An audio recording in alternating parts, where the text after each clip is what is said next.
வணக்கம் நண்பர்களே. நம்ம வழக்கமாக காலேஜ் ப்ரெசன்டேஷனில் இல்லை இன்டர்வியூலலாம் ஒரு கேள்விக்கு பதிலை சொல்லும்போது நீளமாக சுற்றி வளைச்சி பேசாமல் நச்சுன்னு ஸ்ட்ரைட் ஃபார்வர்டாக எஃபெக்டிவாக நம்ம ஒரு கண்டென்ஸ்ட் வெர்ஷனில் எப்படி பதில் சொல்லலாம்னு யோசிச்சுக்கிட்டு இருக்கும்போது இந்த உதாரணத்தை நம்ம பயன்படுத்தலாம் அப்படின்னு தோணுச்சு.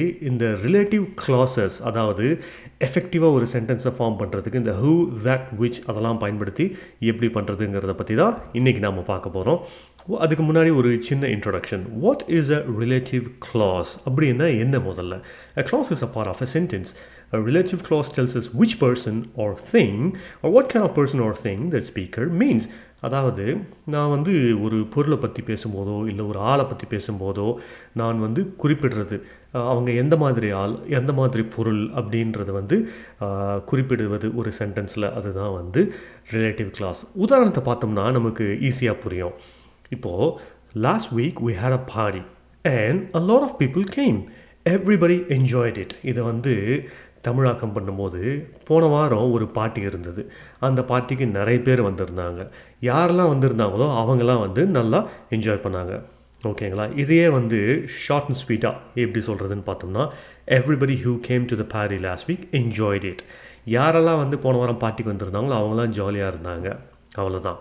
இப்போது ஒரு கேள்விக்கு நாம் பதில் சொல்லும்போது இந்த மாதிரி பீட்டிங் அரவுண்ட் த புஷ் அப்படின்றது சென்டென்சஸ்லாம் ஸ்ட்ரெச்சியாக இருக்குது தேவையில்ல. நம்ம இன்டென்ஷனலாக ஒரு எஸ்ஸே எழுதும்போது பெருசாக எழுதணும் அப்படின்னா இந்த மாதிரி சென்டென்சஸை ரொம்ப நீளமாக நம்மளே ஸ்ட்ரெச் பண்ணி எழுதலாம். அப்படி இல்லாட்டி it's always good to be precise and concise.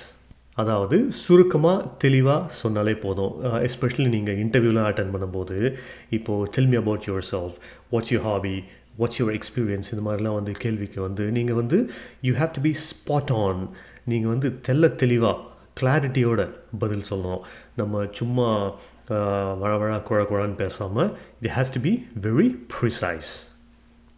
இப்போ நாம் இந்த ரிலேட்டிவ் clause அதை பயன்படுத்தி எப்படி இன்னும் எஃபெக்டிவாக சென்டென்சஸ் ஃபார்ம் பண்ணலாம் அப்படிங்கிறத இந்த உதாரணங்களில் பார்ப்போம்.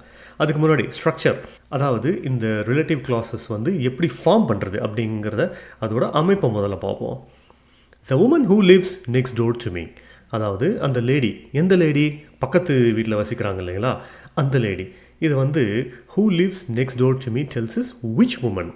ஸோ உமன் அப்படின்னு சொல்லிட்டோம். அந்த உமன் பற்றி கொஞ்சம் டிஸ்கிரிப்ஷன், அவங்க பக்கத்து வீட்டில் வசிக்கிறாங்க அப்படிங்கிறத ஒரு குறிப்பிட்டு சொல்கிறதுக்காக இதுங்க who lives next door to me அப்படின்னு சொல்லியிருக்கேன். இந்த ஸ்ட்ரக்சரை ஞாபகம் வச்சுக்கோங்க. உதாரணத்தை பார்க்கும்போது உங்களுக்கு இன்னும் தெளிவாக புரியும். People who complain all the time. எந்த மாதிரியான பீப்புள்னு பார்த்தோம்னா, who complain all the time, எப்போ பார்த்தாலும் குறை சொல்லிக்கிட்டே இருக்காங்களே அவர்கள், அந்த ஒரு குரூப்பை பற்றி பேசும்போது. இப்போது இந்த ஸ்ட்ரக்சர் அப்படியே உதாரணத்தில் பொருத்தி பார்ப்போம். It will give you more clarity. we use who in a relative clause for people, not things. Okay, அதுக்கு முதல்ல இந்த ரிலேட்டிவ் கிளாஸில் முதல்ல மக்களை பற்றி பார்ப்போம், அடுத்து பொருட்களை பற்றி பார்ப்போம். ஓகேவா? ரெண்டாக பிரிச்சுக்குவோம். அப்போ தான் புரியறது கொஞ்சம் ஈஸியாக இருக்கும். இப்போ முதல்ல மக்களை பற்றி பார்ப்போம். The woman who lives next door to me is a doctor. அந்த உமன் என் பக்கத்து வீட்டில் இருக்காங்க இல்லைங்களா, அவங்க ஒரு டாக்டர் அப்படின்னு சொல்கிறது. இதை நம்ம வழக்கமாக பேச்சுவாக்கில் எப்படி சொல்லுவோம்? There is a woman living next door to me, she is my neighbor and she also works as a doctor. இப்படின்னு இன்ஃபார்மலாக ஃப்ரெண்ட்ஸ் கிட்ட பேசும்போது இப்படி நீளமாக பேசலாம். அதையே சுருக்கி ஒரு கண்டென்ஸ்ட் வெர்ஷன், ஒரு எஃபெக்டிவ் சென்டென்ஸாக இங்கே நான் கொடுத்துருக்கேன். The woman who lives next door to me is a doctor. Simple and effective. I don't like people who complain all the time. இந்த எப்போ பார்த்தாலும் குறை சொல்லிக்கிட்டே இருக்காங்க பார்த்தீங்களா, அவங்கள எனக்கு ஒரு அவ்வளோவா பிடிக்காது அப்படின்னு சொல்கிறது. இதை வழக்கமாக ஸ்ட்ரெச்சி சென்டென்ஸில் எப்படி எழுதுவோன்னு பார்த்தோம்னா, there are some people that complain all the time and I don't like them. இப்படின்னு எழுதுறதுக்கு பதிலாக I don't like people who complain all the time. Simple and effective again. An architect is someone who designs buildings. Architect என்பவர் யாருன்னு பார்த்தீங்கன்னா, இந்த பில்டிங்லாம் design பண்ணுறவர். இந்த ஃபார்மேட்லாம் பார்த்தீங்கன்னா, architect is someone who designs buildings. இதெல்லாம் ஏன் பயன்படுத்துகிறோம்? இந்த someoneங்கிற வார்த்தை ஏன் வருது இங்கே? இதெல்லாம் எகெயின் நான் எப்பவுமே சொல்கிற மாதிரி ப்ராக்டிஸ் பண்ண தான் வரும். இப்போ தமிழே எடுத்துக்கோங்களேன். நம்ம ஆரம்ப காலத்தில் படிக்க ஆரம்பித்தப்போ இந்த சென்டென்ஸில் இந்த வார்த்தைகள்லாம் எப்படி பயன்படுத்தணுங்கிறது நமக்கு உடனே தெரிஞ்சிடாது. பழக தான் தெரியும். அதனால் ஒன்றும் அவசரம் இல்லை. 30 நாட்களுக்குள்ளே உங்களால் கற்றுக்க முடியலனா ஒன்றும் அவசரம் இல்லை. 60 நாள் ஆகட்டும், ஒரு வருஷம் கூட ஆகட்டும், படிக்கிறத வந்து தெளிவாக படித்து புரிஞ்சிக்கிட்டு நாம் தரவாகும். So that will progress better. What was the name of the person who called? யாரோ ஒன்று அழைச்சிருந்தாங்க இல்லைங்களா, அவங்க பேர் என்ன அப்படின்னு கேட்குறது. ஸோ இங்கே பார்த்தீங்கன்னா what was the name of the person who called, யார் வந்து நான் உன்னை அழைத்தது, அவங்களோட பேர் என்ன அப்படின்னு கேட்குறதுக்காக. Do you know anyone who wants to buy a car? உனக்கு வந்து காரு வாங்குறவங்க யாராச்சும் தெரியுமா, வாங்குறதுக்கு பார்த்துக்கிட்டு இருக்காங்களே யாராச்சும் தெரியுமா அந்த மாதிரி அப்படின்னு கேட்குறதுக்காக do you know anyone who wants to buy a car? இப்போது இதே வந்து நம்ம இன்னொரு ஃபார்மேட்டில் கூட கேட்கலாம். அதை வந்து அடுத்த ஸ்லைடில் சொல்கிறேன். அதுக்கு முன்னாடி ஒரு சின்ன clue. Do you know anyone that wants to buy a car அப்படின்னும் கேட்கலாம். ஒன்றும் தப்பு இல்லை. இதை பற்றி நம்ம வர ஸ்லைட்ஸில் இன்னும் நிறைய எக்ஸாம்பிள்ஸ் பார்ப்போம். More examples. When we are talking about things, we use that or which in a relative clause. இதுக்கு முன்னாடி வந்து people பற்றி பார்த்தோம், மக்களை பற்றி. அங்கே தான் வந்து நம்ம who அப்படிங்கிறத பயன்படுத்திருப்போம் இல்லையா. இங்கே வந்து பொருட்களை பற்றி பார்க்கும்போது, இல்லை சில ஆப்ஜெக்ட்ஸ் இடங்களை பற்றி பார்க்கும்போது இதுக்கெல்லாம் வந்து that or which அப்படிங்கிறத பயன்படுத்துவோம், who அப்படிங்கிறத பயன்படுத்த மாட்டோம். ஏன்னா whoங்கிறது மக்களை குறிக்கிறது, that or which அப்படிங்கிறது வந்து யூஸ்வலாக அக்ரிணையை குறிக்கிறது.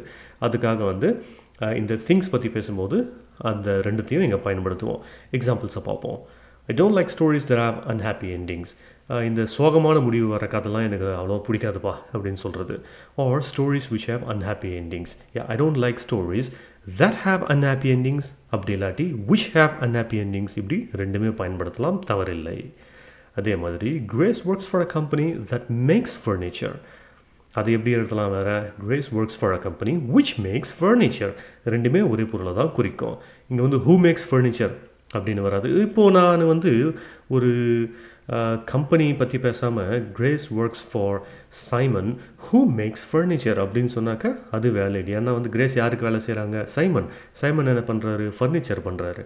அப்படிங்கிற இடத்துல ஹூ பயன்படுத்தலாம். ஆனால் இங்கே கம்பெனி அப்படிங்கிற உயிரில்லாத ஒரு பொருளை பற்றி நான் பேசும்போது தட் மேக்ஸ் ஃபர்னிச்சர் அப்படின்னு தான் வரும்.